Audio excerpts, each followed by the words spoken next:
How's it going today, guys? Welcome back to the channel and welcome back to another Remnant 2 build video. In today's video, we're going to be going over my Berserking Ritualist build. This is a build specifically designed with the Sparkfire Shotgun in mind, and it uses a lot of statuses to amplify the damage of the actual shot rather than like building it around statuses to give yourself some pretty sizable damage chunks. On top of this, you actually have 65% damage reduction depending on the armor that you choose in this build, so it's a pretty solid tanky build that you can use to just do whatever you want. I've been playing with some friends. We've been playing through Veteran, a little bit in Apocalypse, dipping our toes into that together, and this build has been pretty phenomenal in helping me, help them get their gear and stuff. So it's a really powerful build and I want to showcase it to you today, so let's dive right on in. So starting this thing off, we're going to be going over our archetypes, and we're going to be choosing the Challenger as our prime archetype. It has Die Hard, which is why I'm using it. I wanted to have a more defensive build. If you're a little more comfortable with how you play, you can go with Ritualist as your prime archetype because it is going to probably give you a little bit more overall damage. But I like Challenger because I'm a pleb and I kind of want to stay alive. And we're going with the Rampage archetype skill, which gives you attack speed, reload speed, movement speed, and it gives you a berserk effect.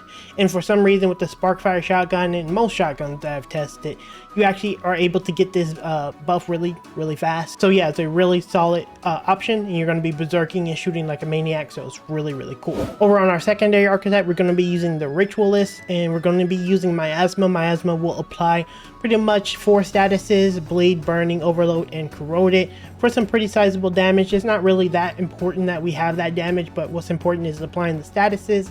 You can use that to amplify some of the jewelry we're going to go over in just a second. Moving over to our character, and I want to go over the important thing first, and that's our accessories. We're going to be using the neckbone necklace. This reduces the damage of all status effects applied to the wearer by 50%, and you gain 25% increased damage while suffering from a status effect or blight effect. Now, the Ritualist has a base thing, I believe it's this one, Dark Blood, which will reduce the damage received from negative status effects by 25% and reduce blight buildup by 50%. This is really synergistic to that necklace. Is really solid. You're not going to really take much status damage, so you kind of want it. And then we have the Atonement Fold. This is going to actually proc the effect of the necklace, giving us that 25% increased damage. And this is also going to give us 10% crit, and we have Bleed. Now, for those of you who are not familiar with the Purger, this does a really cool effect. It will put statuses that are on you onto enemies in the near area. So as you can see here, when I activate my relic, this is going to apply statuses. Now this is going to give you a secondary way of applying Bleed. I don't feel like anyone ever talks about this trait or this perk, so just wanted to put it out there in the event that you can't reliably apply Bleed for whatever reason. They don't have a weak spot or whatever the case is. You can just simply use your relic and apply it to an enemy, so that's a really nice thing to keep a note of. Moving on, we have the Hardcore Metal Band, and what this item does is taking damage, add 1 stack of Bulwark. I believe at 5 stacks is 25% or 22.5, something like that. Someone correct me down in the comments, I'm sure, but it's like really high. You are able to basically reduce damage for pretty much 10 seconds, and since you're always going to be taking damage, because this does damage to you, you're going to have that permanently up down at the bottom there, so you're going to always be damage like reduced, and that's kind of why I really like the build. It does have really good defense and it has really solid offense. Now alternatively, if you do not want to use this defensiveness, or if you're a little bit better than me at the game, you can go ahead and swap over to the Singed ring. This ring is going to increase all damage dealt to burning enemies by 10%. I actually don't have this ring yet. I haven't gotten it because I, for some reason, always just save the guy who drops it in the butcher's quarters. But this is going to give a multiplicative 10% increase in damage, so that is going to give you a significant amount more damage. Over on our next ring, we're going to be using the Probability Core. This is it feels almost mandatory in any DPS build, especially if you want to build in crits. It's a really solid ring, pick it up. And then finally, we're going to be using the Ahani's Crystal Ring. This one was a little bit of a pain to get. I thought you had to beat the first boss on Apocalypse. I didn't realize you just had to beat the first boss on hardcore on any difficulty. It was a pain to get, And just keep in mind, all the footage that you're seeing right now is not going to be with this ring equipped. So I actually didn't have this, and you know, it's gonna be a little bit less damage than normal. But when you have the ring, I'll probably have a thing playing showing you with the ring when you're hitting weak spots with it.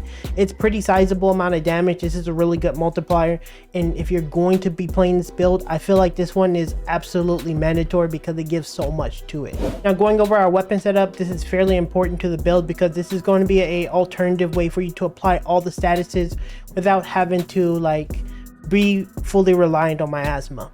So we're going to be using the Sparkfire Shotgun. That's the bread and butter of this, and it's going to have burning built in.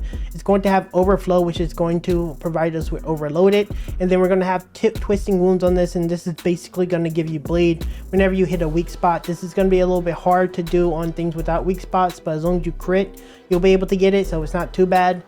We have pretty decent crit chance here, so it's pretty okay, right? So this is 3 statuses that you can apply. The problem is overflow is not going to be a reliable source of giving you shock and overloaded and all that kind of stuff. So we're going to be using the Kurio's axe. This is going to give you overloaded. And then whenever you do the charge of it, it's going to give you corroded. It's going to just give you another status, and that's kind of the purpose of this. It's going to help you with your overload uptime. This is going to give you fire. This is going to give you bleed. It's going to give you overload, so you'll have a relatively easy way of applying it. And to add to this, we're going to be using the Enigma. This is going to again apply shock and overload it, and then we're going to use Time Weave, which is going to apply another status that is slow. So in theory, you could have up to 5 statuses. I don't know if every single mob can get that many statuses. I'm actually not 100% sure on that, so don't quote me, but we're going to have quite a few statuses on all our weapons, and it's going to really be easy to apply it. You don't necessarily have to use the Enigma one if you don't want to, but use the Sparkfire, throw the axe. It's going to be very easy to get all of your statuses and deal reasonable damage, so really solid setup. So moving on to our traits, just keep in mind that you don't have to use the traits I use here. Most of them you're probably going to use, but the one that I feel is kind of not mandatory is the Shade Skin. I'm only using it because I don't have Fortify. You definitely want Fortify because it's going to give you more DR. But we're going to have Affliction. That's our base thing. I got Regrowth. I like it because we bleed and I don't want to bleed and die. It actually counteracts it, and it gives you a little sustain. Strong Back comes with Challenger. Vigor so you don't die. Endurance for stamina. Spirit for mod generation because you do want to have overload up as much as possible. Expertise for cooldown because you want to use your forms as much as possible.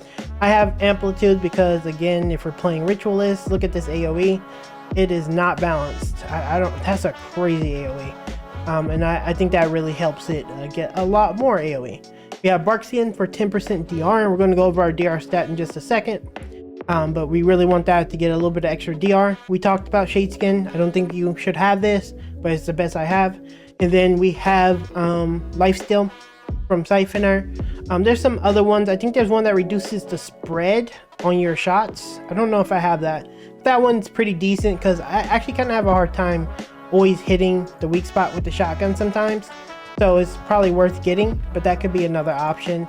Going over our resistances and stuff, I just kind of want to look at the DR stat. We have 61% DR, total DR. We got 40 armor DR, total DR 61%. Of course, you can wear slightly heavier armor. I just like the way this armor looks, but you can wear slightly heavier armor. And then if you have Fortify, you're going to get way more armor value out of this. You're probably going to be 65 to 70. I don't know the math, but it's going to be fairly high, so definitely worth getting Fortify. So you're going to be relatively tanky. Going over our relic, we're using Dragonheart because I don't know, I just like it. Use whatever works for you. I'm sure there's other options that could work. But I'm using weak spot damage because we do focus heavy on weak spot. We have range crit chance because, again, we are a crit focus build to some degree, and we're using range crit damage because we want to get the crit damage. That's going to give us a massive amplifier. So as I said before, most of the footage that you've seen watching has been without some of the parts of this build. It's just kind of what I played on my way leading up into it, but I did want to show off the build a little bit because you know, it's still worth showing. Plus I kind of sucked at hitting weak spots with the video in those previews, so I don't want to showcase what it can do a little bit. So yeah, just playing. We're gonna just apply this, buff up, and as you can see, we're doing like 3Ks. It's not like crazy damage, but to me, I think it's really nice. And he kind of like reloads the weapon. Then I go like that, and you can like get a lot of extra damage out of it. It's really nice build because you got so much damage. You berserk really fast. Like 4K a shot is not terrible. And considering you're gonna have, like, if you're a little bit stronger than me, you're probably gonna have something like 65+% DR, close to 70% DR. You're gonna be fairly mobile, have really good like synergies. It's a really solid build and definitely really fun. I've been using it to help my friend level up and stuff and playing with them. You have really good answers to AoE. You have really good single target. It's overall a solid build, and I definitely recommend you maybe jump in and give the build a try. And there you have it. That is my Berserking Ritualist build. It's a really fun build. I'm a big fan of the Challenger. It's the class I started with, and it's like one of my favorites. I actually never had a real opportunity to play Rampage because I kind of been playing a support role, and this build has been really fun for me. It's been helping my friends like get through Veteran and Apocalypse fairly easy, and I just have a good time using the Sparkfire Shotgun because it's a really well made weapon. With that said, thank you guys for watching. Let me know what type of builds you would like to see in the future, because I am going to be taking requests and stuff. I want to make some unique builds. I know this one isn't that crazy unique, but I do have some really cool builds coming up, so hopefully you stick around for that. And with that said, guys, thank you for watching, and I'll see you in the next video very soon. Later.